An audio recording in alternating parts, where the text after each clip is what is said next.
Welcome to టీ9 news. Welcome to morning news. మొత్తానికి morning న్యూస్ను ఆదరిస్తున్న ప్రతి ఒక్క ప్రేక్షకునికి ప్రత్యేక కృతజ్ఞతలు. దాంతోపాటు ప్రతి ఒక్కరూ ఛానల్ని లైక్ చేసి మీరేం చెప్పాలనుకున్నా కింద కామెంట్ చేయగలరు. దాంతోపాటు ప్రతి ఒక్కరూ ఛానల్ని సబ్స్క్రైబ్ చేసి మమ్మల్ని సపోర్ట్ చేయగలరని మరింత రిక్వెస్ట్ చేస్తూ మార్నింగ్ న్యూస్లోకి వెళ్దాం రండి. ఓకే, వెలుగు దినపత్రిక చూసుకుందాం. రాష్ట్రపతికి ఘన స్వాగతం. 2 రోజుల పర్యటన నిమిత్తం రాష్ట్రపతి ద్రౌపది ముర్ము హైదరాబాద్ చేరుకున్నారు.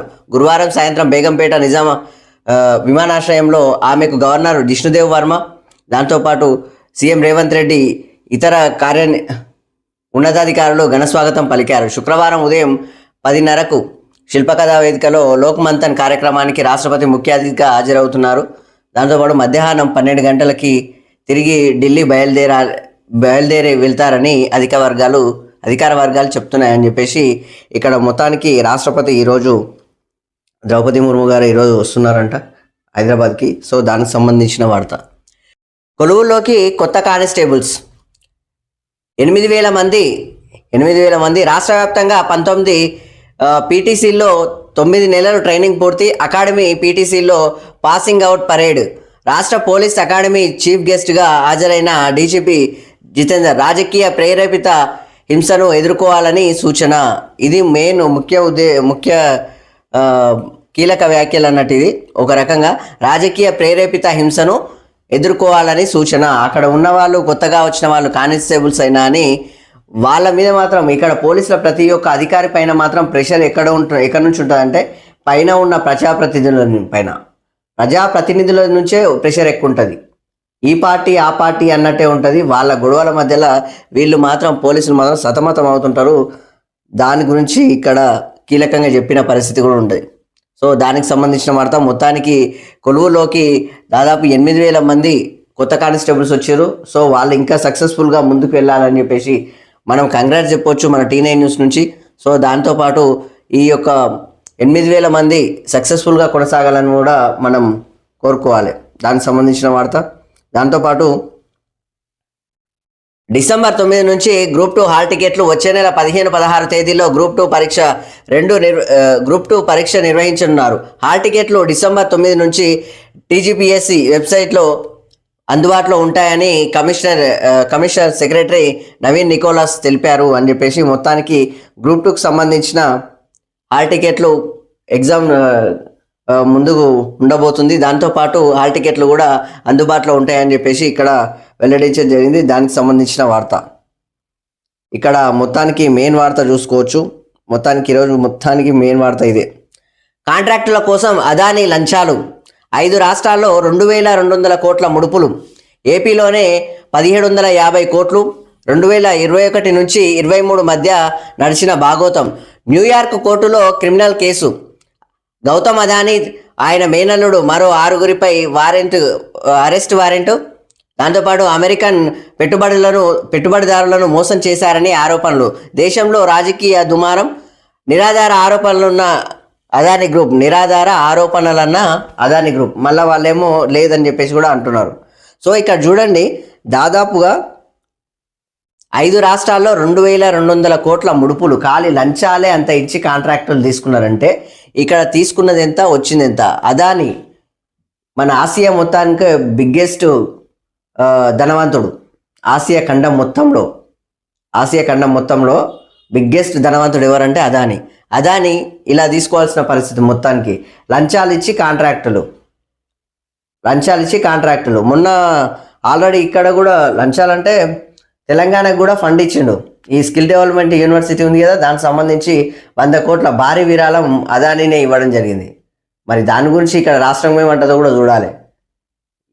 అది ఫండ్ లెక్కలు ఇచ్చింది కాబట్టి రిటర్న్ ఇవ్వాల్సిన అవసరం కూడా ఏం లేదు. ఎందుకంటే ఫండ్ ఇచ్చారు కదా, ఫండ్ కాబట్టి అది ఇవ్వాల్సిన అవసరం లేదు. కానీ ఆయనకి ఇచ్చిన కాంట్రాక్ట్లను కూడా దాని మీద ఒకసారి చూస్తే కూడా బాగుంటుంది. ఎందుకంటే ఇప్పుడు అరెస్ట్ చేస్తున్న అమెరికా అనేది ప్రపంచంలోనికి మొత్తంలో అగ్రదేశం. ఆ దేశంలో ఇలాంటి పరిస్థితి మొత్తానికి అరెస్ట్ వారెంట్ ఇష్యూ అయిపోయింది అదాని మీద.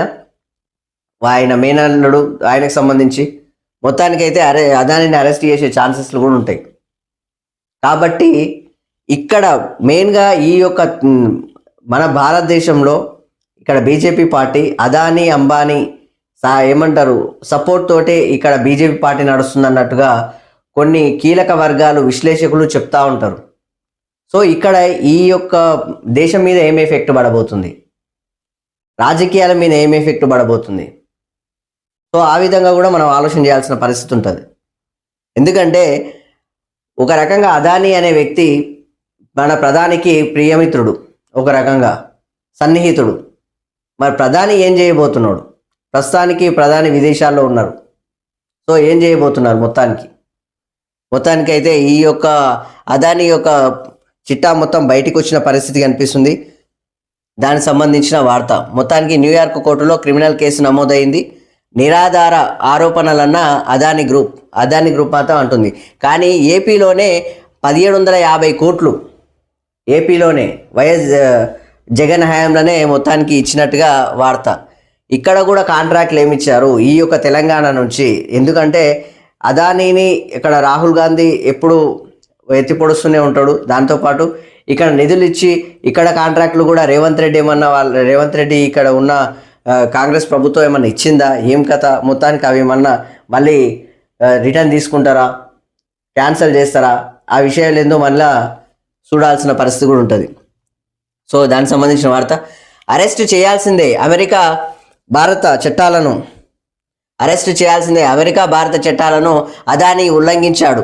ఆయనను మోదీ కాపాడుతున్నాడని చెప్పేసి రాహుల్ గాంధీ అంటున్నాడు. తాజా ఆరోపణలపై జేపీసీ విచారణ చేపట్టాలి. సెబీ చీఫ్ పైన ఎంక్వైరీ జరిపించాలని డిమాండ్ చేస్తున్నాడు రాహుల్ గాంధీ. మొత్తానికైతే రాహుల్ గాంధీ మాత్రము అదానీ పైన ఫస్ట్ నుంచి వ్యతిరేకంగానే ఉంటున్నాడు ఎక్కువ. ఎందుకంటే మీకు విరాళాలు ఇస్తున్నారు, మీకు నిధులు ఇస్తున్నారు అంటే ఏదో ఆశించే ఇస్తారు. మహారాష్ట్రలో కూడా మొన్న అన్నాడు కదా, మహారాష్ట్రలో కూడా మొన్న ప్రచారంలో పాల్గొన్నప్పుడు మీకు ఎన్ని నిధులు ఇస్తున్నారో, మీకు ఎన్ని ఇస్తున్నారో ఊకే మాత్రం ఇస్తలేరు, ఆయన ఏదో ఆశించే ఇస్తున్నారు. సో ఆ విధంగా కాంట్రాక్టులు దానికి లెక్కలు తీసుకుంటారు అని చెప్పేసి రాహుల్ గాంధీ అయితే డైరెక్ట్గా అన్నాడు. సో ఇప్పుడు కూడా అరెస్ట్ చేయాల్సిందే అని చెప్పేసి కటాకట్ చెప్పేస్తున్నాడు రాహుల్ గాంధీ. దానికి సంబంధించిన వార్త. కావాలనే మోదీని టార్గెట్ చేస్తున్నారు, రాహుల్ గాంధీపై బీజేపీ ఫైర్ అని చెప్పేసి ఇది వార్త. మళ్ళా ఇప్పుడు అదానికి బీజేపీకి సంబంధం లేకపోతే దాదాపు నిన్న 2 గంటలు దాదాపు ప్రెస్ మీట్ పెట్టేసారు రాహుల్ గాంధీ. సో మొత్తం చెప్పేయాల్సిన పరిస్థితి కూడా చెప్పేసిండు. కాకపోతే టార్గెట్ మాత్రము బీజేపీ మీద. అంటే అదానీ అంబానీ సపోర్ట్ తోటి ఎక్కువ నడుస్తుంది బీజేపీ పార్టీ, దాదాపు వాళ్ళ సపోర్ట్ ఎక్కువ ఉంటుంది అనే విధంగా కూడా వాళ్ళ యొక్క తీసుకున్న లోన్లు కూడా మాఫీ చేసినట్టుగా ఇట్లాంటి కొన్ని ఆరోపణలు చాలా వచ్చాయి. సో ఆ విధంగానే రాహుల్ గాంధీ అనడం వల్ల రాహుల్ గాంధీ పైన బీజేపీ నేతలు ఫైర్ అవుతున్నారు. సో దానికి సంబంధించిన వార్త. మొత్తానికి రాజకీయ రగడ మళ్ళా భారతదేశంలో ఇట్లా స్టార్ట్ అయిపోయింది. మళ్ళా తెలంగాణలో కూడా స్టార్ట్ అయిపోయింది. Stock market డమాల్. ఇండెక్స్ల పైన అదానీ కేసు ప్రభావం. ఇన్వెస్టర్లకు 5.27 లక్షల కోట్లు లాస్. 22% పతనమైన అదానీ గ్రూప్ షేర్లు 22% మొత్తం పతనం అయిపోయిందంట. దానికి సంబంధించింది పలు సంస్థల మార్కెట్ క్యాపిటల్ 2.19 లక్షల కోట్లు డౌన్. అదానీ కంపెనీలో వాటాలున్న ఎల్ఐసికి 8,683 కోట్ల నష్టం. మొత్తానికి 1,000 లక్షల కోట్ల వరకే ఉంటాయి. మొత్తానికి 1,000 లక్షల కోట్లు. అసలు ఏంది ఇది, ఏం కథ అని చెప్పేసి అంటే ఈ విధంగా పడిపోవడం. అదానీ చూడండి, ఇక్కడ మీరు ఆలోచన చేసిన తీరు దాదాపుగా 2,200 కోట్లు ముడుపులు అంటే అవి ఇక్కడ తెలిసిన విధంగా తెలియనివి ఎన్ని ఇచ్చిర్రు? అధికారికంగా తెలిస్తే ఏంటంటే అనధికారికంగా ఎన్ని ఇచ్చిండ్రు? సో ఆ విధంగా కాంట్రాక్ట్లు ఎన్ని తీసుకున్నారు? ధనవంతులు కావాలంటే ఇట్లా కావాలన్నట.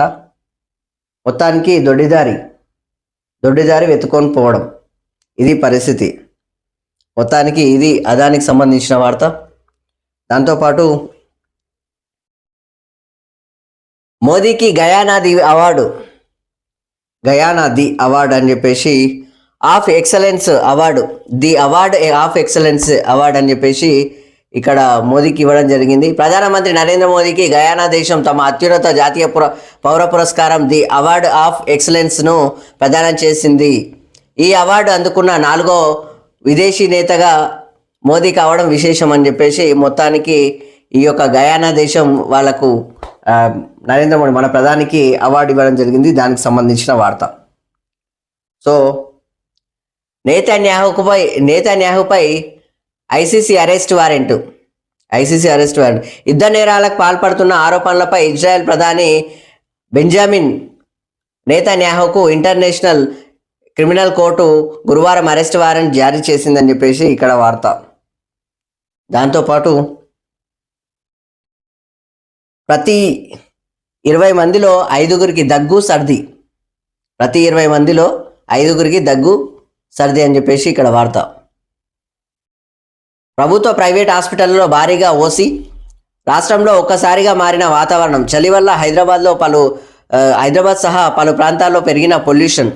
ఎయిర్ క్వాలిటీ తగ్గడంతో పలు చోట్ల ఎల్లో అలర్ట్ జారీ చేసిన పీసీబీ అని చెప్పేసి ఇక్కడ వార్త. మొత్తానికి దాదాపు 20 మందిలో 5 మంది కంటే ఇక ఆలోచన చేయండి. ఇక ప్రతి 4 5 మందిలో ఒకరికి ఉన్నట్టు ఇక అట్లుంది పొజిషన్. సో చలి ఎక్కువైపోయింది. ప్రజలు అప్రమత్తంగా ఉండాలి, ప్రజలు జాగ్రత్తగా ఉండాలి. వీలైనంత వరకు చలిలో ఎక్కువ తిరగకూడదు గాల్లో. ఎందుకంటే పొల్యూషన్ ఎఫెక్ట్ వల్ల ఈ యొక్క వాతావరణ స్థితిగతులు పరిస్థితులు బాగాలేవు కాబట్టి పొల్యూషన్ ఎఫెక్ట్ ఎక్కువ ఉంది కాబట్టి. ఎందుకంటే ఢిల్లీలో ఆల్రెడీ ఎల్లో అలర్ట్ నుంచి జారీ అయిపోయింది. అది ఎల్లో అలర్ట్ నుంచి ఇంకా రెడ్ అలర్ట్ కూడా వెళ్ళే ఛాన్సెస్లు కూడా ఉన్నాయి. ఆ విధంగానే సో ఇక్కడ కూడా ఎల్లో అలర్ట్ జారీ చేసే పరిస్థితి కూడా ఉంటుంది. ఎందుకంటే హాస్పిటల్లకు 20 మంది వస్తే 5 మంది ఇదే పరిస్థితి అన్నట్టు. సో ఆ విధంగా 20 మందిలో ఇప్పుడు సొసైటీలో తిరుగుతున్న వాళ్ళు ఉన్నాగా, రోడ్ల మీద తిరుగుతున్న వాళ్ళు ఉన్నాయి. 20 మందిలో 5 మందికి ఇదే పరిస్థితి ఉందంట. సో ప్రతి ఒక్కరు కొంచెం జాగ్రత్తగా ఉంటే కూడా బాగుంటుంది. రాష్ట్రంలో 20 మందిలో 5గురు దగ్గు జలుబుతో బాధపడుతున్నారు. ఒక్కసారిగా చలి పెరగడంతో వైరల్ ఇన్ఫెక్షన్లు విజృంభించాయి. ఉష్ణోగ్రతలు పడిపోవడంతో హైదరాబాద్ సహా రాష్ట్రంలోని పలు ప్రాంతాల్లో వాయు కాలుష్యం పెరిగింది. ఫలితంగా ఎయిర్ క్వాలిటీ తగ్గి అస్వస్థతకు గురవుతున్నారు.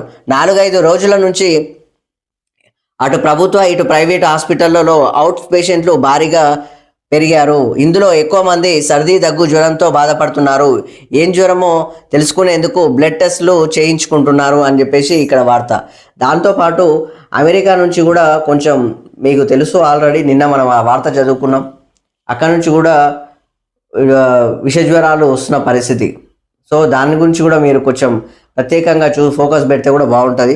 సో దయచేసి ఈ యొక్క చలిలో ఎక్కువ తిరగడం, ఎక్కువ ఉండడం అనే ప్రయత్నాలు కొంచెం చేయడం తగ్గించుకుంటే బాగుంటుంది. ఎందుకంటే పనులు అందరికీ ఉంటాయి పనులు కాబట్టి వీటి మీద కొంచెం ప్రత్యేక ఫోకస్ పెట్టుకొని చూసుకోవడం కూడా చేస్తే బాగుంటుంది. దానికి సంబంధించిన వార్త.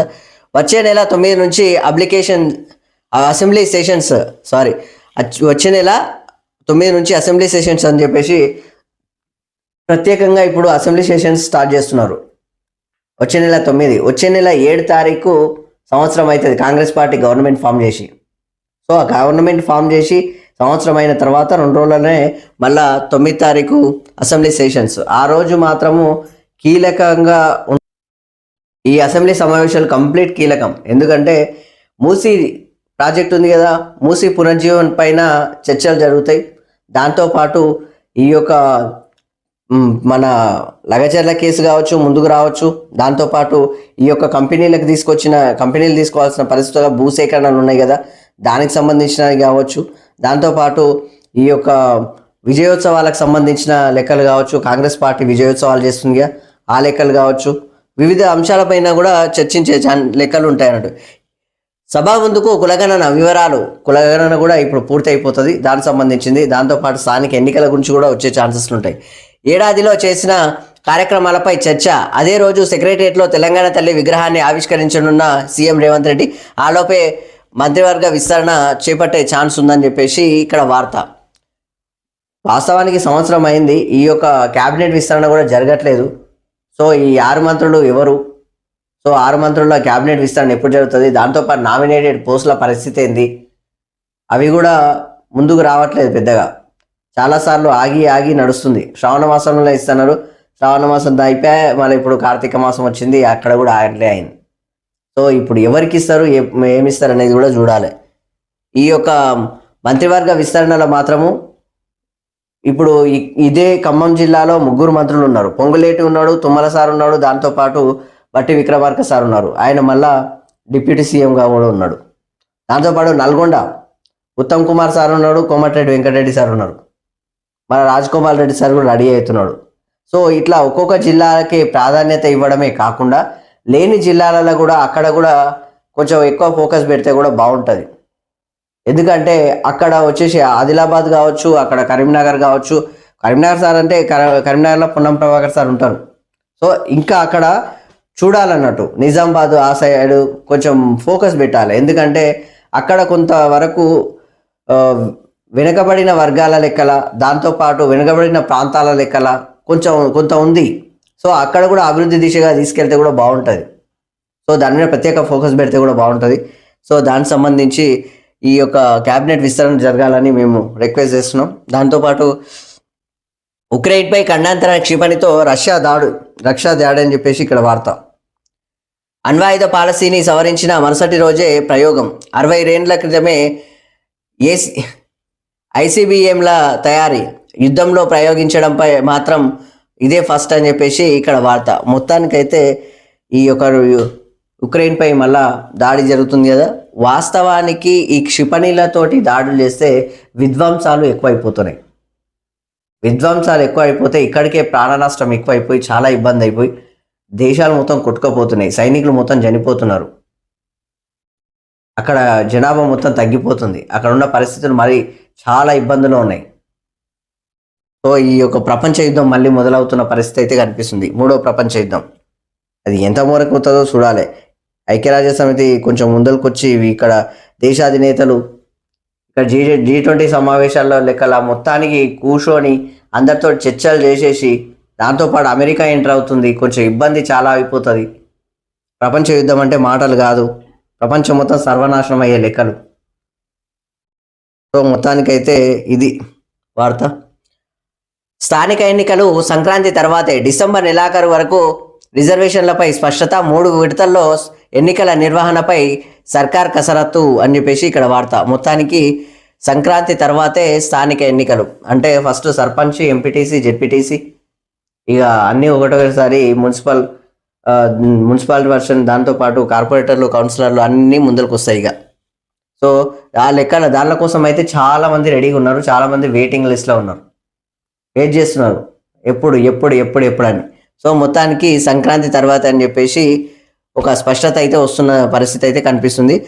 వాస్తవానికి ఈ రిజర్వేషన్లు కులగణన సర్వే జరుగుతుంది కదా. సో అందులో ఎంత బయట వెళ్తుంది, బీసీల పైన ప్రభావం చూపుతుందా, బీసీలకు మరి ఏమంటారు వాళ్ళ రిజర్వేషన్లు వాళ్ళకు వచ్చే ఛాన్సెస్లు ఉన్నాయా, ఆ విధంగా కూడా 99% రావాలి ఖచ్చితంగా. మరి అది ఎంత దూరం పోతుందో కూడా చూస్తే బాగుంటుంది. సో మొత్తానికైతే స్థానిక ఎన్నికలు త్వరలో రాబోతున్నాయి, అది జనవరిలో. మొత్తానికైతే సంక్రాంతి పండుగ సగం సర్పంచ్ల మీదే అయిపోతుంది. కొత్తగా వచ్చే సర్పంచ్ ఉంటారు కదా, మొత్తానికి ఓన్లీ సగం కూడా ఖర్చు పెట్టే పరిస్థితి కూడా వస్తుంది. కొంచెం వాళ్ళు కూడా జాగ్రత్తగా కూడా ఉంటే బాగుంటుంది. కరెంటు ఖర్చు లేకుండా కరువుదీరా పంటలు, కరెంటు ఖర్చు లేకుండా కరువుదీరా పంటలు. కాళేశ్వరం లేకుండానే రికార్డు స్థాయిలో 1.55 కోట్ల టన్నుల వరి దిగుబడి. పంపు హౌజ్ల కరెంటు బిల్లే ఏటా 4,000 కోట్లు. పంపు హౌజ్ కరెంటు బిల్లే ఏటా 4,000 కోట్లు. ఈ ఏడాది మోటార్లు నడవకపోవడంతో ప్రభుత్వానికి ఆ మేర ఆదాయం 2019 నుంచి 2021 వరకు పంపులు నడిపిన 1 కోటి టన్నులే దిగుబడి.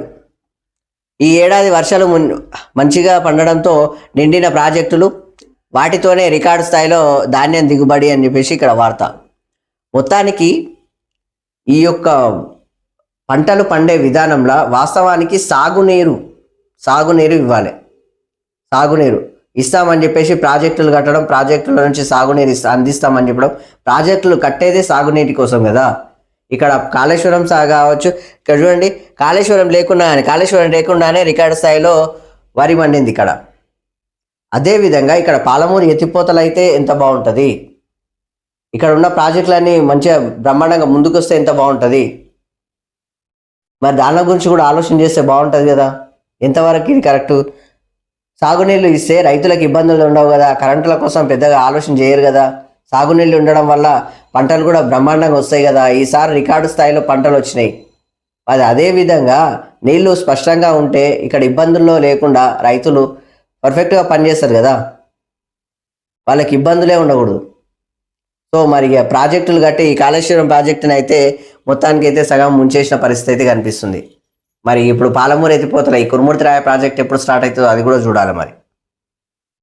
సో దానికి సంబంధించిన వార్త మొత్తానికైతే రైతులు మాత్రం దుమ్ము లేపిరు ఈసారి. ఒకటే ఒక మాట, సన్నాలకు బోనస్ అని చెప్పేసే వరకల్లా అందరు ఎక్కువ వండించారు, ఎక్కువ కష్టపడ్డారు. కానీ అందులో ఈ యొక్క కొనుగోలు కేంద్రాలు ఏర్పాటు చేయక సగం పోతే, ఇక్కడ దళార్లు సగం గుంజుకపోతే, దాంతోపాటు ఇక్కడ మిల్లర్లు సగం తీసుకపోతే అన్నట్టుగా సగం మంది రైతులు అయితే నాశనం అయ్యారు పాపం, ప్రభుత్వం కరెక్ట్గా పట్టించుకోక. సో ఇప్పుడు ప్రభుత్వం ఎప్పుడైనా ఫోకస్ పెట్టేసి ఈ రైతుల మీద ప్రత్యేకంగా శ్రద్ధ పెట్టాలి. శ్రద్ధ పెడితేనే ఇప్పుడు ఇబ్బంది కాకుండా ఉంటుంది. సో దీనికి సంబంధించిన వార్త. దాంతోపాటు తీన్మార్ చూసుకోవచ్చు మనం. మార్కెట్ కమిటీ చైర్మన్ పదవికి ఎగ్జామ్ అని చెప్పేసి ఇక్కడ వార్త చదువుతున్నాడు. ఎమ్మెల్యే ఎంపీ పదవులకు కూడా ఎగ్జామ్ పెడితే మనకు చాలా కష్టమవుతుంది సార్ అని చెప్పేసి మాట్లాడుకుంటున్నారు లోపల. మొత్తానికి పార్టీ నేతలు ఈ యొక్క రాజకీయ నాయకులు ఇట్లుంటారు చూడండి. ఎందుకంటే వీళ్ళకి ఎవరికి ఈ యొక్క అనుభవ శైలి తక్కువ ఉంటుంది అన్నట్టుగా చెప్పకనే చెప్తున్నట్టు అది పరిస్థితి. మొత్తానికైతే ప్రతి ఒక్క ప్రజాప్రతినిధి బయటికి వచ్చేటప్పుడు, వాళ్ళని ఎన్నుకునేటప్పుడు వాళ్ళకి చదువు అన్నీ కరెక్ట్గా తీసుకోవాలి, లేకపోతే ఇబ్బంది అవుతుంది. ఇక్కడ ఉన్న స్థానిక ఎన్నికలు ఉన్నాయి కదా, నిన్న జరిగింది కదా, లక్ష్మీకాంతారావు సార్ ఎమ్మెల్యే గారు ఎంత ఖతర్నాక్ అసలు. ఆయన అసలు దళిత బిడ్డ, అసలు ఆమె ఒక పేదింటి బిడ్డ. అసలు ఆమె వీడియో రిలీజ్ చేసింది, అది చూసినాం. అసలు ఇటుక పిల్లలతో ఇండ్లు ఉన్నాయి, పూర్త అట్లా ఉంది. మామూలు మనిషి, మామూలు సామాన్య కుటుంబరాలు, వాళ్ళకి అవకాశాలు రావాలి. వాళ్ళకి ఎందుకు రాదు? అలాంటి వాళ్ళే ఇక్కడ స్థానిక ఎన్నికలు కూడా అలాంటి వాళ్ళే బయటికి రావాలంటే వాళ్ళకు సామర్థ్యం ఎంత ఉంది, అనుభవం ఎంత ఉంది, చదువు ఎంత ఉంది, ఇవన్నీ కూడా ఆలోచన చేసి అలాంటి వాళ్ళను ఎన్నుకోవడం చాలా బాగుంటుంది. దాని మీద శ్రద్ధ పెడితే బాగుంటుంది. దయచేసి ఫోకస్ పెట్టండి. ప్రతి గ్రామాల్లో ఈ స్థానిక ఎన్నికల మీద ప్రత్యేక ఫోకస్ పెడితే కూడా బాగుంటుంది చూడండి. సో మొత్తానికి ప్రధాన వార్తలు. దాంతోపాటు కరెంటు ఖర్చు లేకుండా కరువు తీరా పంటలు అని చెప్పేసి ఇదే వార్త ఇందాక చదువుకున్నాం, దానికి సంబంధించింది. దాంతోపాటు బీఆర్ఎస్ బీజేపీ దుష్ప్రచారాన్ని తిప్పికొట్టండి అని చెప్పేసి బట్టి విక్రమార్క అంటున్నాడు. 10 నెలల్లో ప్రభుత్వం చేసిన అభివృద్ధిని ప్రజల్లోకి తీసుకెళ్ళండి అని చెప్పేసి బట్టి విక్రమార్క అంటున్నాడు. వారి పాపాలను బయట పెడితేనే కులగణను ఆ రెండు పార్టీలు నేతలు వ్యతిరేకిస్తున్నారు. వాళ్ళ పాపాలు బయటపడతాయని భయపడుతున్నారంట వాళ్ళు. దానికి సంబంధించి బీఆర్ఎస్ నేతలు గుంజుకున్న అసైన్డ్ భూములు తిరిగి పేదలకు పంచుతామని వెల్లడి. గాంధీ భవన్లో పీసీసీ విస్తృత స్థాయి సమావేశం ఏర్పాటు చేస్తే అక్కడ మాట్లాడుతున్నాడు బట్టి విక్రమార్క. సో ఇక్కడ ఒక విషయం ఏంటంటే, వాస్తవానికి ఈ కులగణన లెక్క ఈ యొక్క పీసీసీ విస్తృత స్థాయి సమావేశం లెక్క మాట్లాడుకునే తీరే 10 నెలల్లో ప్రభుత్వం చేసిన అభివృద్ధి పనులు ప్రజల్లోకి తీసుకెళ్ళండి అని చెప్పేసి అంటున్నారు. ప్రజా సంక్షేమ పథకాలు ఎన్నిచ్చిర్రు, ఉపాధి ఎంత కలిగించిర్రు.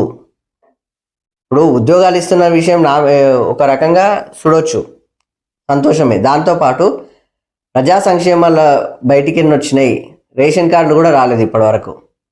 దీని కోసం కూడా ఆలోచన చేయాలి కదా. వచ్చినప్పుడే జనవరిలోనే ఆల్రెడీ మీరు పత్రాలు తీసుకున్నారు. ఆ పత్రాలు కూడా 50 రూపాయలు 100 రూపాయలకు అమ్ముకున్నారు. ఆ 100 రూపాయలు 50 రూపాయలు కొనుక్కొని కూడా వాళ్ళు రాసిస్తే ఆ స్లిప్పులు ఎక్కడ పోయినాయి, ఆ పత్రాలు ఎక్కడ పోయినాయి అర్థమవుతలేదు. రేషన్ కార్డులు ఎప్పుడు ఇస్తారు మరి? ఈ స్థానిక ఎన్నికలు కూడా ఇవన్నీ ఇచ్చినాకనే వచ్చేటట్లు కూడా చేయాలన్నదే వీళ్ళ తాపత్రయం, కాంగ్రెస్ పార్టీది. చేస్తే కూడా బాగుంటుంది, పార్టీ కూడా కొంచెం పుంజుకుంటుంది, మంచిదే, సంతోషం. కాకపోతే ఈ రేషన్ కార్డులు ఇవన్నీ కూడా తొందర ఇవ్వండి, దానిల మీద కూడా ఒకసారి చర్చ పెడితే కూడా బాగుంటుంది. సో దానికి సంబంధించిన వార్త. గత సర్కార్ది గడీల పాలన, మాది ప్రజాపాలన అని చెప్పేసి ఇక్కడ మొత్తానికి బట్టి విక్రమార్క ఈ గాంధీ భవన్ కూర్చున్నారు. గాంధీ భవన్లో మాత్రం వారానికి 2 మంత్రులు ఖచ్చితంగా కూర్చుంటున్నారు. ఇది మాత్రం టీపీసీసీ చీఫ్ మహేష్ కుమార్ గౌడ్ యొక్క విన్నింగ్ అన్నట్టు, ఆయన ఒక సాధించిన లెక్కలు అన్నట్టు. ఖచ్చితంగా మీరు పార్టీ లెక్కల గెలిచిరు కాబట్టి పార్టీ లెక్కల ఇక్కడ ఇక్కడ కూడా ప్రజాపాలన నడవాలి అని చెప్పేసి ఖచ్చితంగా కూర్చోబెడుతున్నారు. సో ఇది మాత్రం మనము ఈ యొక్క కాంగ్రెస్ పార్టీని ఒక అభినందించాల్సిన విషయమే. దానికి సంబంధించిన వార్త. ఫిరాయింపు ఎమ్మెల్యేలపై నేడు హైకోర్టు తీర్పు అని చెప్పేసి ఈరోజు హైకోర్టు తీర్పు ఉందంట. దానికి సంబంధించిన వార్త. ఇది ఎక్కడ వరకు పోతుందో చూడాలి. ఇంకా ఫిరాయింపు ఎమ్మెల్యే ఆడనే ఉండదు. ఇంకా అది ప్లాన్ ప్రకారమే కలెక్టర్పై దాడి, లగచర్ల అధికారులను కావాలని తీసుకెళ్లారని చెప్పేసి ఎంపీ మల్లు రవి అంటున్నాడు. సో దానికి సంబంధించింది. కేసీఆర్ పేరు బ్లాక్ బోర్డుపై చాక్పీస్ రాత కాదు, బీఆర్ఎస్ ఎమ్మెల్యే గంగుల కమలాకర్ అంటున్నాడు. ఆయన బయటికే వస్తలేడు. వీళ్ళు మాత్రం ఎందుకు అంత ఇది ఉంటుందో నాకు అర్థమే అవుతుంది.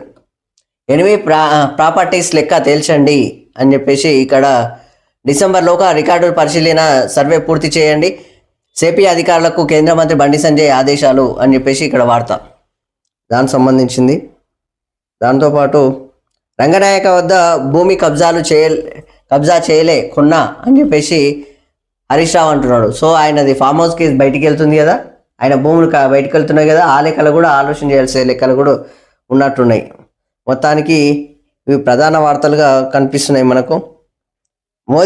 మోదీని రాహుల్ కాంగ్రెస్ టార్గెట్ చేశాయని చెప్పేసి ఇక్కడ వార్త. ఆయన ఇమేజ్ను దెబ్బతీయాలని 2002 నుంచి ప్రయత్నిస్తున్నారని చెప్పేసి బీజేపీ పార్టీ అంటుంది. దానికి సంబంధించింది. లగచర్ల ఘటనపై 2 వారాల్లో నివేదిక ఇవ్వండి అని చెప్పేసి సిఎస్ డీజీపీలకు ఎన్హెచ్ఆర్పి నోటీసులు జారీ చేసింది. దానికి సంబంధించిన వార్త. మొత్తానికి ఇది ఒక పెద్ద లెక్కల పోయింది. మొత్తానికి ఈ యొక్క లగచర్ల దాడి మాత్రం. లగచర్ల ఘటనపై డీజీపీ జితేందర్ సమీక్ష అని చెప్పేసి ఇక్కడ వార్త. ఇది చూడండి, 40 ఏళ్ల తర్వాత న్యాయం. 1984 సిక్కు వ్యతిరేక అల్లర్ల బాధితులు 47 మందికి ప్రభుత్వ ఉద్యోగాలు అని చెప్పేసి ఇక్కడ వార్త. మొత్తానికి 40 ఏళ్ల తర్వాత న్యాయం. ఇది పరిస్థితి చూడండి ఎట్లెట్లున్నాయి. దాంతోపాటు లగచర్ల రైతుల గోడును సీఎంకు వినిపిస్తామని చెప్పేసి అధికారులపై దాడిని ఖండిస్తున్నామని చెప్పేసి తమ్మినేని వీరభద్రం అంటున్నాడు. సో వీళ్ళు 2 రకాలుగా మాట్లాడుతున్నారు. మంచి మాట చూడండి, అధికారుల దాడిని ఖండిస్తున్నాం మంచిగా చెప్తున్నారు. దాంతోపాటు లగచర్ల రైతుల గోడును సీఎంకు వినిపిస్తామని చెప్పేసి అంటున్నారు. నాయకులు అంటే ఇట్లా ఉండాలి, 2 రకాలుగా. మన బీఆర్ఎస్ నాయకులు మాత్రం ఒకటే, ఆ దాడిని ఖండించేదే చేసేది లేదు అన్నట్టే ఉంటారు. ఆ లెక్కలు మాత్రం మాట్లాడతలేరు. దాంతోపాటు ఈ యొక్క సీఎంకు వినిపించాలి, అధికారులకు వినిపించాలి. వినిపిస్తేనే కదా తెలిసేది రైతుల గోస ఎట్లుంటుంది అనేది, అక్కడ ఉన్న పరిస్థితి, భూసేకరణ ఎలా జరగాలి అనేది. మీరు కూడా ప్రజాప్రతినిధులే, మీరు కూడా చెప్పాల్సిన పరిస్థితులు కూడా ఉంటాయి కదా. ఆ విధంగా ఉంది. మొత్తానికి ఇవి మెయిన్గా వార్తలు ఉన్నాయి. దాంతోపాటు నీటి వనరులను రక్షించుకుందామని చెప్పేసి వార్త. భర్తకు లివర్ డొనేట్ చేసిన భార్య సోషల్ మీడియాలో వైరల్గా మారిన వీడియో అని చెప్పేసి. దాంపత్య జీవితాలంటే ఇవి, నిజమైన భార్యాభర్తలు అంటే ఇట్లుంటారు అన్నట్టు. చూడండి, భర్తకు లివర్ డొనేట్ చేసిన భార్య కాపాడుకున్నది అన్నట్టు. గ్రేట్ కదా, అభినందించాల్సిన విషయం. గిరిజన పల్లెలకు వెలుగులు, ఇది వార్త. కరెంటు సౌకర్యం కోసం 43 పల్లెలు ఎంపిక. దాంతోపాటు పిఎం జుగా పథకంతో గ్రామాల్లో మౌలిక సౌకర్యాల కల్పన ప్రతిపాదనలు రూపొందించిన DCL అని చెప్పేసి ఇక్కడ వార్త. ఇక్కడ 2024 2 రోజులు అయితే మళ్ళీ 2025 ఒక రకంగా. మరి నెలలే ఉంది కదా, నెలలు కూడా లేదు, నెల రోజులే ఉంది. ఇప్పుడు ఈ కాలంలో కూడా ఈ యొక్క ప్రాంతాలలో కరెంటు లేదు, చీకట్లో బతుకుతున్నారు ఈ గిరిజన బిడ్డలు. చూడండి వాళ్ళకి ఎంత ఇబ్బందులు పాపం. ఆ ప్రాంతాల్లో బతికితే వీళ్ళకి ఇట్లా ఇబ్బంది. దాంతోపాటు కనీస సౌకర్యాలు లేని ప్రాంతాలు కూడా చాలా ఉన్నాయి. ఇప్పటికీ కనీస సౌకర్యాలు. గిరిజన పల్లెలకు వెలుగులో కరెంటు సౌకర్యం కోసం 43 పల్లెల ఎంపిక అని చెప్పేసి ఇక్కడ వార్త. కనీస సౌకర్యాలు, అక్కడ నీళ్లు కరెక్ట్ లేక వీళ్ళందరూ మళ్ళా వీళ్ళను ఖాళీ ఓటు బ్యాంకింగ్గా మాత్రమే చూస్తారు, ఓట్ల లాగానే చూస్తారు. దాంతోపాటు వీళ్ళందరూ కూడా ట్యాక్స్ పేయర్సే కదా, వీళ్ళందరూ కూడా ప్రతి దాని మీద ట్యాక్స్లు కడుతున్నారు కదా, మరి వీళ్ళని ఎందుకు ఇట్లా చూస్తారు? సార్ ఇక్కడ మూసి పునర్జీవం, ఇక్కడ ఉన్న ఏమంటే భూసేకరణలు, ఇలాంటివి ప్రాజెక్టులు ఇవన్నీ ఎలా కడుతున్నారో వీళ్ళ మీద కూడా దృష్టి పెట్టండి సార్ దయచేసి. వీళ్ళు చాలా ఇబ్బందుల్లో ఉన్నారు. కనీసం తాగునీటి కనీస సౌకర్యాలు కూడా ఇక్కడ ఉండవు సార్. నడుచుకుంటా 5-6 కిలోమీటర్లు 10 కిలోమీటర్లు నడుచుకుంటూ పోవాలి, నడుచుకుంటూ రావాలన్నట్టు ఉంటుంది. బస్సు సౌకర్యాలు కరెక్ట్గా ఉండవు. వరదలు వస్తే మొత్తం నీళ్ళతో నిండిపోతాయి. ఆ నీళ్ళకి వెళ్ళి అవతల కోనికి రాదు, ఇతల కోనికి రాదు. మళ్ళీ వీళ్ళ నుంచి మాత్రం సంపద మాత్రం మస్తు వస్తుంటుంది. అదే పంటలు వండిస్తుంటారు, అట్లా తీసుకొస్తుంటారు, ఇస్తుంటారు. కానీ ప్రభుత్వం నుంచి మాత్రం ఏది పెద్దగా ఆశించినట్టుగా లేదు. ఎందుకంటే కనీసం కరెంటు కూడా లేని పరిస్థితి ఉందంటే ఇక చూడండి నేటి సమాజంలో, అది 2024లో. వీళ్ళ మీద కొంచెం ప్రత్యేక ఫోకస్ పెడితే కూడా బాగుంటుంది చూడండి. దయచేసి గవర్నమెంట్కి మాత్రం ప్రత్యేకంగా విన్నవించుకుంటున్న ప్రత్యేక రిక్వెస్ట్, ఇలాంటి ప్రాంతాలను కొంచెం డెవలప్ చేస్తే బాగుంటుంది దయచేసి. దాంతోపాటు ఇవి మెయిన్గా కరీంనగర్లో ఫేక్ డాక్టర్లు అంట చూడండి. ఎంబీబీఎస్ డాక్టర్లుగా చలామణి అవుతున్న ఆర్ఎంపీ పిఎంపీలు అని చెప్పేసి ఇక్కడ వార్త చూడండి. ఇటీవల ఉమ్మడి జిల్లాలో పట్టుబడిన 10 మంది నకిలీ డాక్టర్లు, అర్హత లేకపోయిన క్లినిక్లు, నర్సింగ్ హోంలు నిర్వహణ, వచ్చిరాని వైద్యంతో ప్రజల ప్రాణాలతో చిలగాటం, విచ్చలవిడిగా యాంటీబయాటిక్స్ వినియోగానికి సిఫారసు అని చెప్పేసి ఇక్కడ వార్త. నకిలీ డాక్టర్లు వచ్చేసి ఇక్కడ హాస్పిటల్ కట్టుకొని ఎంబీబీఎస్ పిఎంసీలు అని చెప్పేసి మొత్తానికి ప్రాణాలతో చిలగాటం, అమాయకుల ప్రాణాలతోటి. సో ఇలాంటిది కరీంనగర్ పరిస్థితి చూడండి. మొత్తానికి ఇవి ప్రధాన వార్తలు. మొత్తానికి ఆంధ్రప్రభ దినపత్రిక చూసుకుందాం. దాంతోపాటు ఇక్కడ చూడండి, ఉక్రెయిన్పై ఖండాంతర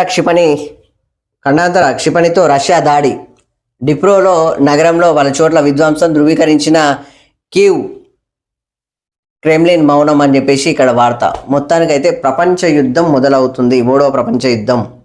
ఇది పరిస్థితి. లంచావధాని అని చెప్పేసి ఇక్కడ అదాని అని చెప్పేసి రెడ్ మార్క్లో పెట్టేసి చూడండి, లంచావధాని అని చెప్పేసి టైటిల్. దాంతోపాటు అమెరికాలో పేలిన అదాని అవినీతి బాంబు, విద్యుత్ సరఫరా ఒప్పందం పేరుతో అదాని చెరబాటు వ్యవహారం, 5 రాష్ట్రాలకు 2029 కోట్ల ముడుపులు, ఏపీకి ప్రధాన వాటా 1750 కోట్లు, ఛత్తీస్గఢ్, ఒడిశా, తమిళనాడు, జమ్మూ కాశ్మీర్ రాష్ట్రాలకు తలో 55 కోట్ల లంచం అని చెప్పేసి ఇక్కడ వార్త. వీళ్ళకు ఫ్రీగా రావబ్బా ఈ కాంట్రాక్టులు, ఈ లెక్కల ఇచ్చుకుంటూనే తెచ్చుకుంటారు అన్నట్టు. అడ్డదారిలో సౌరశక్తి సరఫరా కాంట్రాక్టులు ఏపీకి సాంకేతంగా ఫారిన్ అఫీషియల్స్ యాష్వన్, అదాని గ్రీన్ ఎనర్జీలోనూ భారీ అక్రమాలు, రుణాలు బాండ్ల సేకరణలోనూ తప్పటడుగులు, అమెరికా పారిశ్రామిక సంస్థల నుంచి భారీగా నిధుల సేకరణ, అదాని గ్రూప్ షేర్ల ధమాల్, 20% వరకు పతనం, కెన్యా రియాక్షన్, ఎయిర్పోర్టు ఎనర్జీ ఒప్పందాలు రద్దు అని చెప్పేసి ఇక్కడ వార్త. అదే దారిలో ఆస్ట్రేలియా పార్లమెంటు సమావేశాలకు ముందు రాజకీయ ప్రకంపనలు. ఆ పార్లమెంటు సమావేశాలు ఇప్పుడు స్టార్ట్ అయిపోతాయి కదా, దాని లెక్క అన్నాడు. పార్లమెంటు సమావేశాలకు ముందు రాజకీయ ప్రకంపనలు, కేసును దర్యాప్తు చేసిన పలు అమెరికా నిఘా సంస్థలు అని చెప్పేసి ఇక్కడ వార్త. ఆరోపణలు, అంతా పారదర్శకమే, అత్యున్నత ప్రమాణాలు పాటిస్తున్నామని చెప్పేసి మా కార్యకలాపాలన్నీ చట్టాలకు లోబడే న్యాయపరంగా ముందుకెళ్తామని చెప్పేసి అదాని గ్రూపు ప్రకటన చేస్తుంది, దానికి సంబంధించింది. దాంతోపాటు అదాని అరెస్ట్ వారెంట్ అదానికి అని చెప్పేసి ఇక్కడ మేనల్లుడు సాగర్తో సహా మరో 5 కేసు, అసత్యాలతో అమెరికా ఇన్వెస్టర్లను మోసగించారు, యుఎస్ సెక్యూరిటీ ఎక్స్చేంజ్ సెక్ తీవ్ర అభియోగాలు, న్యూయార్క్ డిస్ట్రిక్ట్ కోర్టులో సెక్ ఫిర్యాదు అని చెప్పేసి ఇక్కడ వార్త. చూడండి అదాని పరిస్థితి అయితే మొత్తం బయటపడుతుంది. అదానిని అరెస్ట్ చేయండి, సెబీ చీఫ్ బాధ్యతల నుంచి మాధవి బాచ్ను మాధవి బచ్ను తొలగించాలి అని చెప్పేసి అంటున్నారు. విచారణ జరిపించాలి. కేంద్ర ప్రభుత్వానికి విపక్ష నేత రాహుల్ గాంధీ డిమాండ్. అదాని వ్యవహారంలో జేపీసీ ఏర్పాటు చేయాలని చెప్పేసి జైరాం రమేష్ అంటున్నాడు. సో దానికి సంబంధించిన వార్త. మొత్తానికైతే అరెస్ట్ ఖచ్చితంగా చేయాలన్నట్టు రాహుల్ గాంధీ అంటున్నాడు. దానికి సంబంధించిన వార్త. మోడీ ఇమేజ్ను దెబ్బతీసే కుట్ర. అదాని ప్రస్తావనలో పదే పదే దుష్ప్రచారం. పార్లమెంటు సమావేశాలు ఉన్నప్పుడే ఆరోపణలు. ఇదంతా జార్జ్ సోరెస్ పనే అని చెప్పేసి చట్టం తన పని తాను చేస్తుంది. రాహుల్ విమర్శలకు బీజేపీ కౌంటర్ అని చెప్పేసి ఇక్కడ వార్త. విపక్షాలకు బ్రహ్మాస్త్రం. త్వరలో శీతాకాల సమావేశాలు. విపక్షాలకైతే బ్రహ్మాస్త్రం దొరికేసింది. బ్రహ్మాస్త్రం కాదు, సుదర్శన చక్రం దొరకాలి, బాగుంటుంది. త్వరలో శీతాకాల సమావేశాలు. ప్రధాని మోడీని నిలదీసే వ్యూహాలు. ఇప్పటికే మోడీపై టార్గెట్. అదానితో అవినాభావ సంబంధంపై రాహుల్ విమర్శలు. వివాదంలో వైసీపీ జగన్ హయాంలో ఏపీని అదానికి దారదత్తం చేశారు. మాణికం ఠాకూర్ ఆరోపణ అని చేస్తున్నాడు. పెద్ద మొత్తంలో అందింది ఆ పార్టీకేనన్న బ్రూక్లిన్ అని చెప్పేసి వార్త. ఇక్కడ మొత్తం పెద్ద మొత్తంలో ఫండ్స్ ఎవరికి ఇచ్చారంటే వాళ్ళకే ఇచ్చిర్రు అన్నట్లుగా. ఎవరికి? బీజేపీ పార్టీకి అని చెప్పేసి. ఇక్కడ ఎట్టకేలకు జైలు నుంచి వచ్చిన తర్వాత ఇప్పటి వరకు బయటికి కనిపించని కల్వకుంట్ల కవిత మేడం ఇప్పుడు బయటకు వచ్చేసినట్టుగా ట్వీట్ చేసింది నిన్న. అదానికో న్యాయం, ఆడబిడ్డకో న్యాయమా? కేంద్ర ప్రభుత్వ తీరుపై ఎమ్మెల్సీ కవిత ట్వీట్ అని చెప్పేసి ఇక్కడ వార్త చూడండి. వాస్తవానికి కల్వకుంట్ల కవిత మాట్లాడే విధానానికి మాత్రం ప్రతి ఒక్కరు సపోర్ట్ చేయాల్సిందే. ఎందుకంటే దాదాపు 100 కోట్ల స్కామ్ అన్నారు, తర్వాత 600 కోట్ల స్కామ్ అన్నారు. ఆ విధంగా లిక్కర్ స్కామ్ అనేది ఆ విధంగా జరిగింది. అదే ఇక్కడ అంతకు మించిన లెక్కలలో ఉంది కదా అదానిది. సో అదానికి ఒక న్యాయం, ఆడబిడ్డ కవితకు న్యాయమా? రెండు విధాలు కూడా చూడొచ్చు కదా. సో మొత్తానికైతే ఇక్కడ కల్వకుంట్ల కవిత ప్రశ్నించడానికి మాత్రము ప్రతి ఒక్కరూ సపోర్ట్ చేయాల్సిందే. ఎందుకంటే దేశాన్ని దోచుకునే తినే వాళ్ళకు, దేశాన్ని ఇబ్బందులో పెట్టే వాళ్ళకు, ఏమంటారు, ఈ యొక్క దొంగచాటుగా చేసే వాళ్ళకు, ఇలాంటి వాళ్ళను మనం సపోర్ట్ చేసే లెక్కలు లేవు. ఇక్కడ తెలంగాణ బిడ్డ ఆడబిడ్డకు తగిలిన దెబ్బ ఎలా తగిలిందో అక్కడ వాళ్ళకు కూడా అన్యాయం చేస్తే ఎవరైనా అని లోపల పడాల్సిందే. ఆరోపణలు ఒకటేని కాదు, నిజం తెలిసిన తర్వాత బయటికి వెళ్ళాల్సిందే కదా. ఆ విధంగా ఖచ్చితంగా కల్వకుంట్ల కవితకు మనము సపోర్ట్ చేయాల్సిందే ఈ విషయంలో మాత్రం. సో దానికి సంబంధించిన వార్త. మొత్తానికి 9 నుంచి అసెంబ్లీ డిసెంబర్ 7వ తేదీన ప్రభుత్వం ఏర్పడి ఏడాది. ఈ నేపథ్యంలో శాసనసభ భేటీకి కసరత్తు. అసెంబ్లీని వేదికగా ప్రజల్లో ప్రభుత్వ విజయాలు. కేసీఆర్ రాకపై ఉత్కంఠ అని చెప్పేసి వార్త. ఇంకా మొత్తానికి కేసీఆర్ వస్తాడో రాదో మొత్తానికి ఇంకా ఉత్కంఠగానే ఉంది. దానికి సంబంధించిన వార్త ఇట్లా ఉంటాయంటే చూడండి. ఇక వరంగా మూసి. ప్రజల ఆరోగ్యం, రాష్ట్ర అభివృద్ధి ప్రాధాన్యం, అందుకే మూసి పునర్జీవం అని చెప్పేసి సీఎం రేవంత్ రెడ్డి ట్వీట్ చేసిండు అంట. దానికి సంబంధించిన వార్త. దాంతోపాటు అదానితో రేవంత్ చీకటి ఒప్పందాలు అని చెప్పేసి కేటీఆర్ అంటున్నాడు. అదానికి వ్యతిరేకంగా రాహుల్ విమర్శలు. కానీ తెలంగాణలో అతడితో ప్రభుత్వం ఒప్పందాలు. రాష్ట్రంలో అదాని పెట్టుబడులపై స్పష్టత ఇవ్వాలని కేటీఆర్ అంటున్నాడు.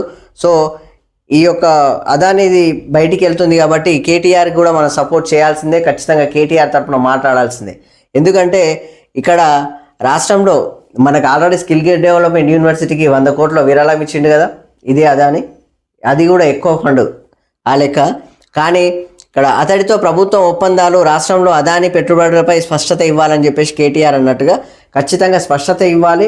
ఒకవేళ రిటర్న్ చేసే ఛాన్సెస్ నుండి క్యాన్సిల్ చేసే ఛాన్సెస్ ఉంటే కూడా ఖచ్చితంగా చెప్పాల్సిన పరిస్థితులు కూడా ఉంటాయి. ఎందుకంటే ఇప్పుడు అలా ఉన్నప్పుడు ఇబ్బంది అవుతుంది కదా. దానికి సంబంధించిన వార్త. ఎందుకంటే కెన్యా దేశం కానీ అదే దారిలో ఆస్ట్రేలియా కానీ రెండు ఉన్నట్టుగా, కెన్యా ఆల్రెడీ క్యాన్సిల్ చేసుకున్నది, ఆస్ట్రేలియా కూడా క్యాన్సిల్ చేసుకుంటుంది. సో ఇప్పుడు వీళ్ళు మనం కూడా పక్కకు జరగాల్సిన అవసరం ఉంటుంది కదా. ఆ విధంగా చెప్తున్నాం అన్నట్టు. సో సీఎం బ్లాక్మెయిల్ రాజకీయాలకు లొంగం అని చెప్పేసి సీఎం బ్లాక్మెయిల్ రాజకీయాలకు లొంగం అని చెప్పేసి ఈ యొక్క హరీష్ రావు అంటున్నాడు. దానికి సంబంధించి ఎంతమంది బెదిరించినా భయపడం, ప్రభుత్వం మెడలు వంచుతాం, నేను భూ కబ్జాలకు పాల్పడలేదు, నిరూపిస్తే దేనికైనా సిద్ధం, 6 గ్యారంటీలు ధాన్యం కొనుగోళ్లలో విఫలం, 6 గ్యారంటీలు ధాన్యం కొనుగోళ్లలో విఫలమైందని చెప్పేసి ప్రభుత్వం గురించి మాట్లాడుతాం. విలేకరుల సమావేశంలో హరీష్ రావు అని చెప్పేసి ఇక్కడ వార్త. మొత్తానికైతే నేను భూములు కబ్జా పెట్టలేదు, భూములను నేను కొనుక్కున్నా అని చెప్పేసి చెప్తూనే దానితో పాటు అధికార పక్షం పైన మాత్రం కొంచెం ఫైర్ అవుతున్నాడు ఇదే హరీష్ రావు. సో దానికి సంబంధించిన వార్త. లగచర్లలో దాడులు బారాసా కుట్రే అని చెప్పేసి బీఆర్ఎస్ కుట్ర అని చెప్పేసి భట్టి విక్రమార్క అంటున్నాడు. ధరణితో బీఆర్ఎస్ కబ్జాలు, ఇదైతే వాస్తవమే. ఆ భూములను పేదలకు ఇస్తాం, ప్రభుత్వంపై బురదజల్లే ఎత్తుగడ, రాష్ట్ర కాంగ్రెస్ శ్రేణులు తిప్పికొట్టాలి, పిసిసి విస్తృత స్థాయి సమావేశంలో భట్టి విక్రమార్క అంటుండు. దానికి సంబంధించిన వార్త. అధిక సంతానం అడ్డంకి కాదు అని చెప్పేసి ఇక్కడ వార్త. స్థానిక ఎన్నికలకు నిబంధనలు మార్పు అని చెప్పేసి ఇక్కడ వార్త. మొత్తానికి పంచాయతీరాజ్ చట్టంలో మార్పులు, అసెంబ్లీ సమావేశాల్లో బిల్లు అని చెప్పేసి ఇప్పుడు స్థానిక ఎన్నికలు ఉన్నాయిగా. మొత్తానికి పిల్లలు ఇద్దరే ఉండాలి, ఎంతమంది ఎక్కువ ఉంటే సర్పంచ్ అర్హత లేదు అని చెప్పేసి అంటారు కదా. ఇప్పుడు అట్లా లేదంటే ఎంతమంది ఉన్నా కానీ ఖచ్చితంగా పోటీ చేయొచ్చు అన్నట్టు. సో దానికి సంబంధించిన వార్త. దాంతోపాటు పట్నం నరేందర్ రెడ్డి క్వాష్ పిటిషన్పై హైకోర్టు తీర్పు రిజర్వ్, కోర్టు ధిక్కరణ పిటిషన్ వేసిన పట్నం సతీమణి మహబూబాబాద్లో గిరిజనుల సభకు గ్రీన్ సిగ్నల్ అని చెప్పేసి ఇక్కడ వార్త. మహబూబాబాద్లో సభ పెట్టుకుంటామన్నారు కదా, ధర్నా చేస్తున్నారు కదా, దానికి 1000 మందితో చేసుకోమని చెప్పేసి కూడా ఆల్రెడీ గ్రీన్ సిగ్నల్ ఇచ్చేసారు. దానికి సంబంధించిన వార్త. దాంతోపాటు లగచర్లపై 2 వారాల్లోగా నివేదిక ఇవ్వాలి, ఎఫ్ఐఆర్ల వివరాలు ఇవ్వండి, కస్టడీలో ఉన్నదెవరు, అడవుల పాలైన వారెందరు, దాడి ఉదాంతంపై సమగ్ర వివరాలు ఉండాలి అని చెప్పేసి సిఎస్ డీజీపీలకు ఎన్హెచ్ఆర్సీ నోటీసులు అందజేసింది. సో దానికి సంబంధించిన వార్త. పూర్తి నివేదికలు ఇవ్వాలని. సర్పంచ్లకు దశల వారీగా పెండింగ్ బిల్లులు, మాజీ సర్పంచ్లు ఉన్నారు కదా వాళ్లకు అప్పుడు ఆ ప్రభుత్వం చేసిన లెక్కల ఈ ప్రభుత్వం ఇవ్వాల్సిన పరిస్థితి వచ్చింది. అన్నీ ఒకటే అమౌంట్ అనుకోండి, కాకపోతే మాత్రం అప్పుడు ఇవ్వక ఇబ్బంది చాలా పెట్టారు. ఆ సర్పంచ్లను మాత్రం నరక యాతన పెట్టారు చాలామంది. కొంతమంది ఆత్మహత్యలు చేసుకున్నారు, కొంతమంది అయితే మొహం చాటేసుకొని తిరిగారు, కొంతమంది ఇబ్బంది పడ్డారు, కొంతమంది అయితే గోస అంటే గోస మాజీ సర్పంచ్లది అయితే పాపం. సీఎం ఆదేశాలతో ఆర్థిక శాఖ కసరత్తు, 588 కోట్ల మేర చెల్లించేలా చర్యలు, త్వరలో తీపి కబురు అని చెప్పేసి ఇక్కడ వార్త. మొత్తానికైతే రిలీజ్ చేసే లెక్కలా ఉంది. మొత్తానికి మొన్న పొన్నం ప్రభాకర్ చెప్పింది కదా, ఆ లెక్కల ఇప్పుడు మళ్ళీ అది కసరత్తు కూడా వేసేసాడు ప్రభుత్వం దృష్టికి తీసుకెళ్ళి. న్యాయ విచారణలో కసబ్కు అవకాశం ఇచ్చామని చెప్పేసి ఇక్కడ వార్త. పారదర్శకంగా వ్యవహరించాం, యాసిన్ మాలిక్ కేసులో సుప్రీం కీలక వ్యాఖ్య, కోర్టులో హాజరు పరచాల్సిందని చెప్పేసి స్పష్టీకరణ అని చెప్పేసి ఇక్కడ వార్త. దాంతోపాటు ఆప్ తొలి జాబితాలో సగం మంది ఫిరాయింపుదారులే. ఆప్ జాబితా అంటే ఇప్పుడు ఆమ్ ఆద్మీ పార్టీ ఉంది కదా, సో దానికి సంబంధించింది. ముగ్గురు చొప్పున బీజేపీ కాంగ్రెస్ మాజీలకు టికెట్లు, 3 సిట్టింగ్ ఎమ్మెల్యేలకు మొండి చేయి, 11 మందితో అసెంబ్లీ ఎన్నికలకు తొలి జాబితా విడుదల చేసిన ఆప్ జాతీయ అధ్యక్షుడు కేజ్రీవాల్ అని చెప్పేసి ఇక్కడ వార్త. ఒక సంకల్పంతో పనిచేసే వాళ్ళు, పార్టీల కోసం పనిచేసే వాళ్ళు, దేశం కోసం పనిచేసే వాళ్ళు, రాష్ట్రం కోసం పనిచేసే వాళ్ళు, సమాజం కోసం పనిచేసే వాళ్ళు, ఎంతో సంకల్పంతో బయటకు వచ్చే వాళ్ళు మొత్తానికి రాజకీయాలలో ఉండరు, ఈ ప్రజాప్రతినిధులుగా కూడా ఉండరు. ఎందుకంటే వాళ్ళను పక్కన దొబ్బేసి ఈ యొక్క మెయిన్గా ఉన్న కీలక నేతలనే ఈ పార్టీలు తీసుకుంటాయి, పార్టీలే నడిపిస్తాయి. ఇటు బీఆర్ఎస్ పార్టీలో ఎట్లా నడిచింది, కాంగ్రెస్ పార్టీలో ఎట్లా నడుస్తుంది, అదే విధంగా అన్ని పార్టీలు అదే పరిస్థితి లాగానే ఇక్కడ ఆమ్ ఆద్మీ పార్టీ కూడా సేమ్ పార్టీ. సంకల్పంతో నడుస్తున్న పార్టీలు ఇక్కడ మాత్రం ఉండవు ఏవి. ఎందుకంటే ప్రజా సంక్షేమ పరిధిలో నడిచేవి తక్కువ, చాలా అంటే చాలా తక్కువ, అస్సలు ఉండదు అనుకో రకంగా చెప్పాలంటే కూడా. సో అది పరిస్థితి. మొత్తానికి కాగాధిపతిగా తొలి తెలుగు వ్యక్తి సంజయ్ మూర్తి బాధ్యత స్వీకారం అని చెప్పేసి మొత్తానికి ప్రమాణం చేయించిన రాష్ట్రపతి ద్రౌపది ముర్ము అని చెప్పేసి ఇక్కడ వార్త. మొత్తానికి ఇది ఆంధ్రప్రభ దినపత్రిక. ఇవి ఈరోజు మొత్తానికి తెలంగాణ మార్నింగ్ న్యూస్ ప్రధాన వార్తలు. మొత్తానికి చూస్తూనే ఉండండి T9 న్యూస్. దాంతోపాటు ప్రతి ఒక్కరు ఏం చెప్పాలన్నా కింద కామెంట్లో చెప్పగలరు. దాంతోపాటు ప్రతి ఒక్కరు ఛానల్ని సబ్స్క్రైబ్ చేసి మాకు మరింత సపోర్ట్ని ఇవ్వగలరని రిక్వెస్ట్ చేస్తూ నేను మీ Vishnu. Thank you very much.